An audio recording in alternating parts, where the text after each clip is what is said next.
Hi, beautiful souls. It's Beatrice here from My Journey Faithful Compassion Hub. If you are new to ECK or just exploring spirituality, I want you to know that you are truly welcome here. This is a safe space to listen, reflect, and grow at your own pace.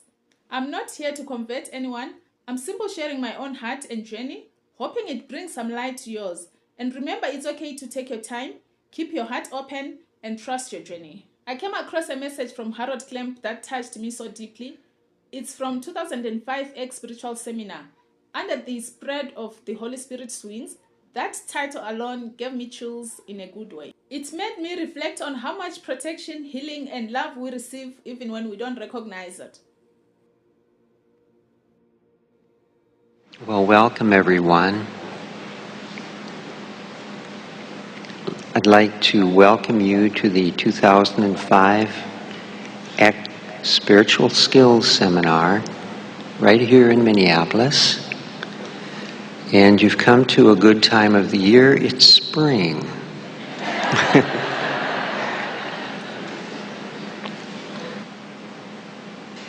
Our talk for this evening is Under the Spread of the Holy Spirit's Wings. I figure that covers just about everything in creation. And that should just about cover all the different parts of my talk.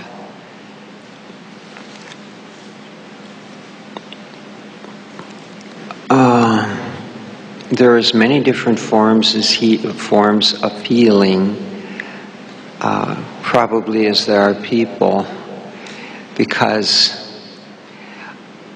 we find that even in the life of one person that our health needs change from youth to age. I'd like to mention that health has everything to do with karma. Because if you wonder, okay, how does karma really play out, in past life? I don't really see it playing out in my life and all that. Well, look again. Because as we go through life, we find that our health changes. Now, I think if there was one piece of candy that I didn't try as a youth, I don't know where it was hidden. I ate everything. And I had this pimply skin and dandruff, and I didn't know, where it came from. I used the dandruff remover, and all it did was take off more skin and hair. Well, when you eat those things and your body can't handle them, it's going to reject something. If you're going to take in those sweets or things or foods that you can't handle, well, then it's going to throw off things like hair and good health and youth. So karma and health are directly related. And I think as we get, into the fourth decade and fifth decade of living and so on, we can see a remarkable change from when we were in our 20s. And some people are born, they're always called genetic defects and everything. Well, sure, something's got to bring you into this world facing challenges, and scientists have put genetic on it, but that covers only this body, this lifetime. When people come into this life with real problems, right from birth, they've brought it from the past. Everything we do relates to the past, and it reflects especially in our health.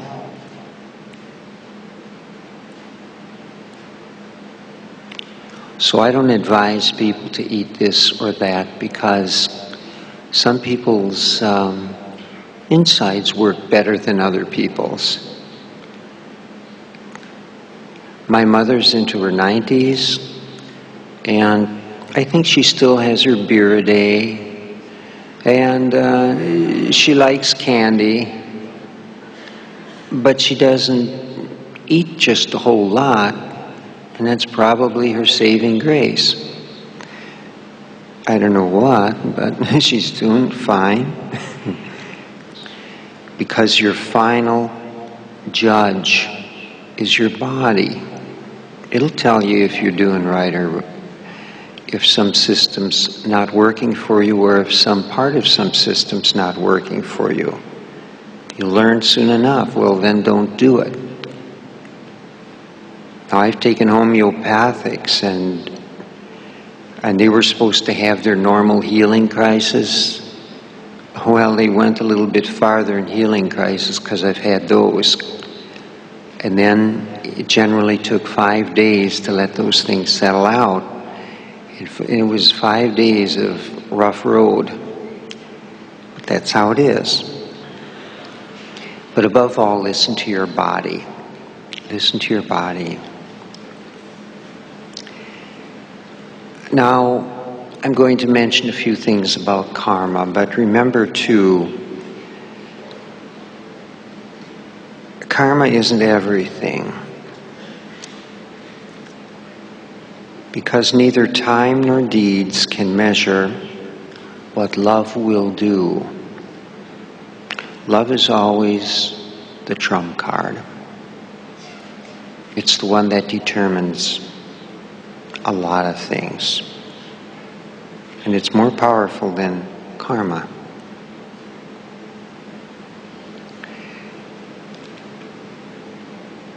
As an example of someone making good karma, there was a certain farmer who each year would enter his corn in the state fair, and each year he'd walk away with a blue ribbon. So a reporter asked him the reason for that. And the farmer said, well, I share my seed corn with my neighbors. Well, the reporter was incredulous.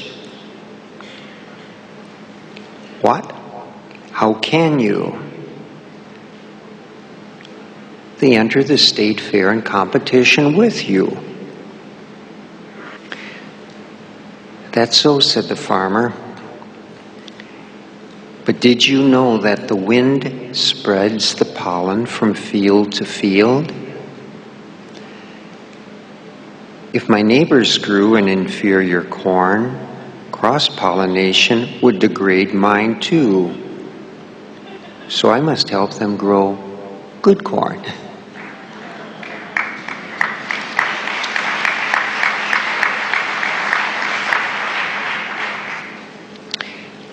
But you have to remember, no matter how good his neighbor's corn was, his was always better. So either his corn was a little bit better, or he knew something else that he wasn't saying. And there's another way to deal with karma too, and that's neutralizing it. And that means doing everything in the Master's name.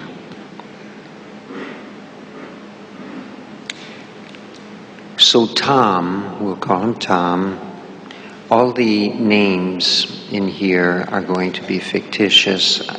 I make them up just so people have privacy. Tom learned about detachment from the threat of looming karma.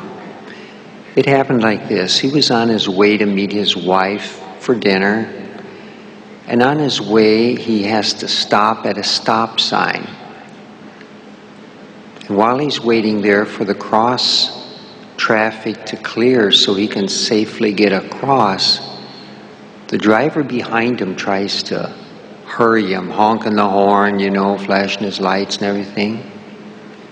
Well, Tom didn't budge because he wasn't going out there and getting, creamed by traffic, but it did get under his collar. And so he had this hostility that flared back at the driver behind him. And it was just reflecting the hostility that this driver was showing him.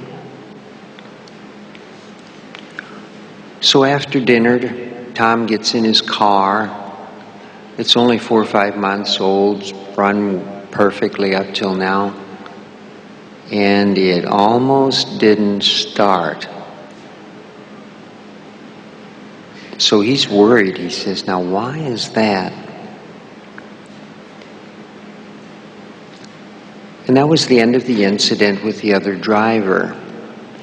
But somewhere, that very same day, within an hour of when he'd flared up at that driver, he had this car problem, and it dawned on him, say, could this be something to do with an inner thing? You know, is my anger coming back on me? Well, as soon as he realized that,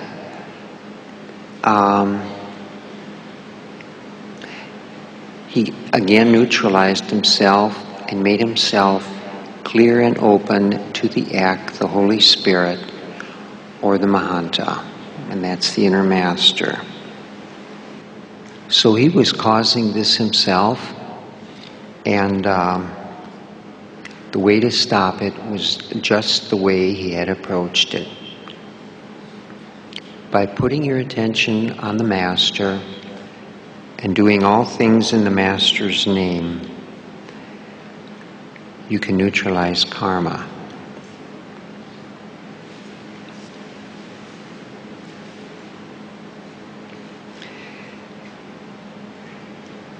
A question that sometimes comes up that people ask is, will Ekankar ever see the explosive growth that Christianity once did?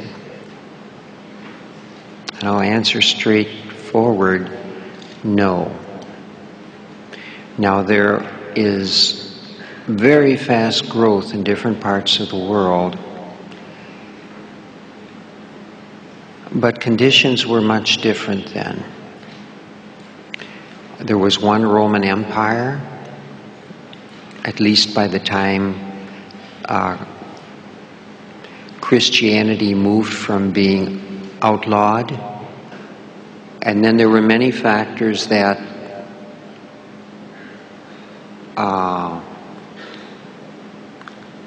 made the Roman Empire change to a Christian religion so quickly. And it was basically the fact that Constantine and his successors outlawed paganism and made Christianity the official religion.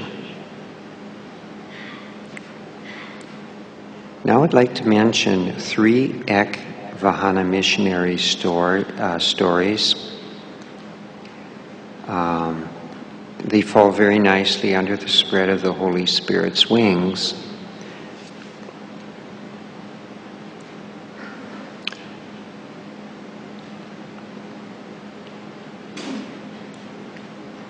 There was a small community in an outlying part of Nigeria that did everything it could to reach new seekers. It used some old ways, and it used some tried and true ways, and some ways were completely unexpected. It was almost like a bird flew into their hand and said, "Catch me." This is a double entendre, you'll catch it later. So each of these 3 groups could send out the whole group if they wanted to, or they could just send out one person. And the first group arranged for a huge chant in one of the Eckists' homes. And so when they were there, it was all pretty much a standard Hugh song.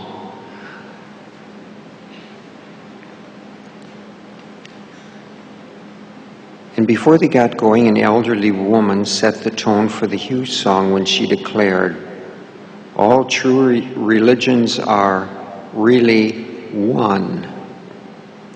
All true religions are really one."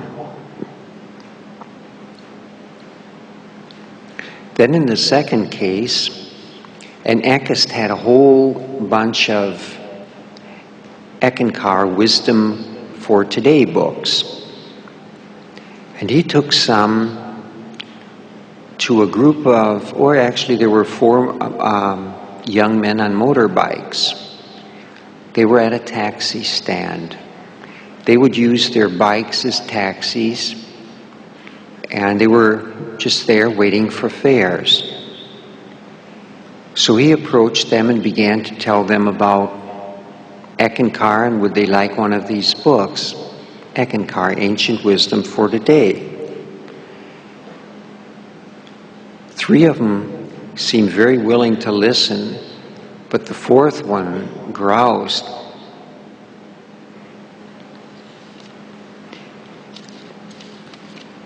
He said, "There's so much suffering and poverty in the world. Why are you people not doing some philanthropic work instead?" That was his definitive answer, and he stood on that. But the other 3 young men on the motorbikes turned on their colleague, and they said, "This man has brought us spiritual food that has been mostly out of reach, and you're grousing about physical food that has always been within reach without solving our basic problems?" And then the 3 started to laugh, and this very much embarrassed the 4th one, and so the Ekist was able to give both Hugh and the books to all of them, including the grouser. Well, the 3rd Ekist had the most surprising Vahana story of all. We'll call her Sarah. She was the Vahana. This Vahana came to the 3rd Ekist instead of her even having to go out to find her. Now, Sarah is a nurse at a small community hospital in an outlying region of Africa, of Nigeria specifically. And sometimes in the course of their work in the hospital, they have to touch dead bodies. It doesn't bother her because she knows she's got the protection of the Mahanta, the Living ECK Master. Never bothers her. But one day, 2 of her co-workers at the hospital came to her and they said, "Sarah, every so often we go to a witch doctor who exorcises the evil from us that comes from touching dead bodies, because women aren't supposed to do that." So they were going to an exorcism.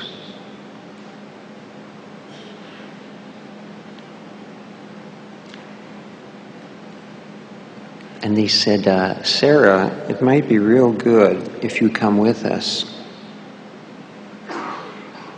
Well, Sarah tried to tell him. She said, "I hate to tell you this, but it won't work in my case." And so they wouldn't believe her, and so they got more insistent than ever.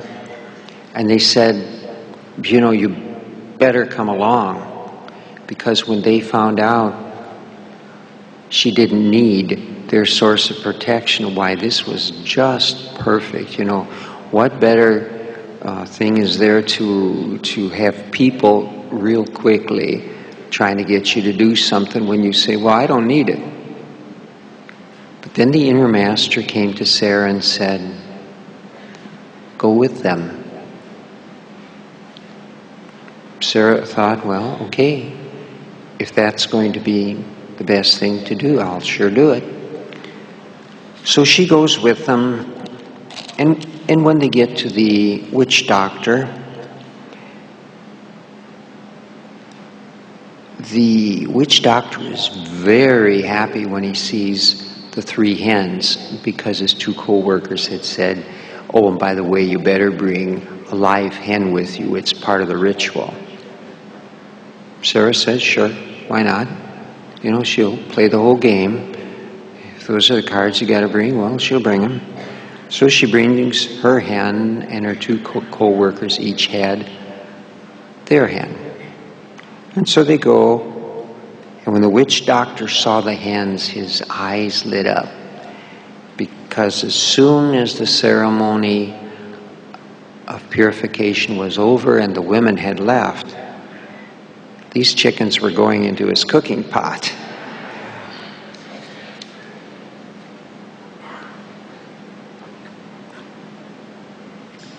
So the witch doctor took the first chicken, said some incantations, and twirled the chicken over the first woman's head.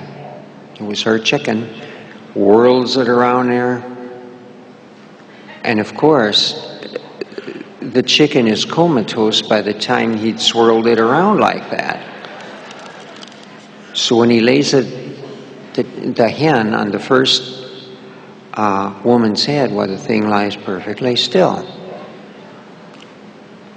And he takes it off the head and he puts it on the side, on the ground, and chicken continues to lie there completely comatose, peaceful, docile. And then he said, the bird is docile because it has absolved the evil even when you handle dead bodies in the hospital. Drive his point home as long as, you know, he's getting paid for it. So that's 1 for the pot and 2 to go.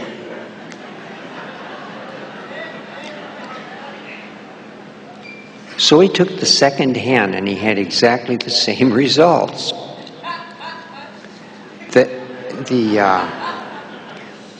The hen, it didn't know what was going on, so it was completely blown clear of its head, and it just lay there.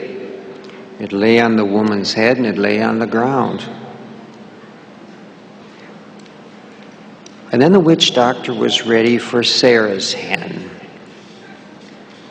He took that thing, twirled it over her head, said some incantations, and then he put it on her head, and the thing flew off into the bush.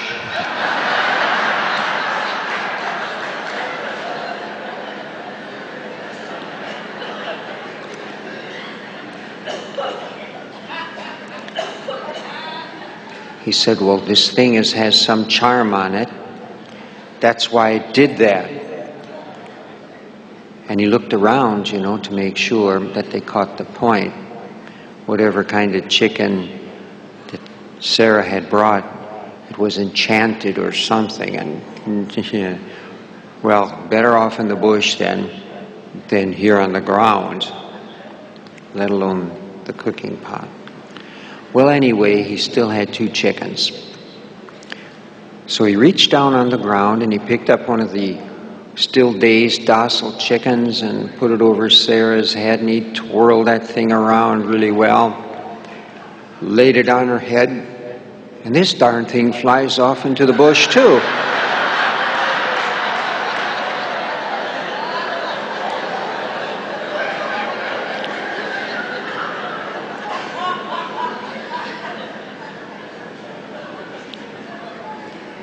Well, that leaves 1 chicken for the cooking pot. But his reputation was at stake. And if word got out about this, it'd be bad for business. So he picked up the 3rd chicken, and that thing was just lying there as peaceful as could be. He picked it up, he twirled it over Sarah's head. Now, I have to mention that the whole time he's been twirling these birds over her head, she's been singing Hugh.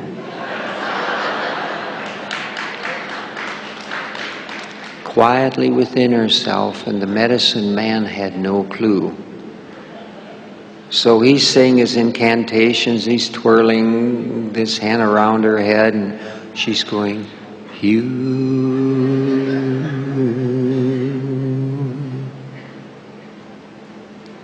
And so he puts this last hand on her head, this thing that had been docile, and darned if it don't fly off in the bush too.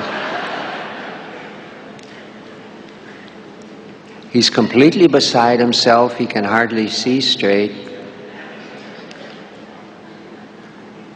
And Sarah says, "Perhaps you should bring one from your own stock and try it."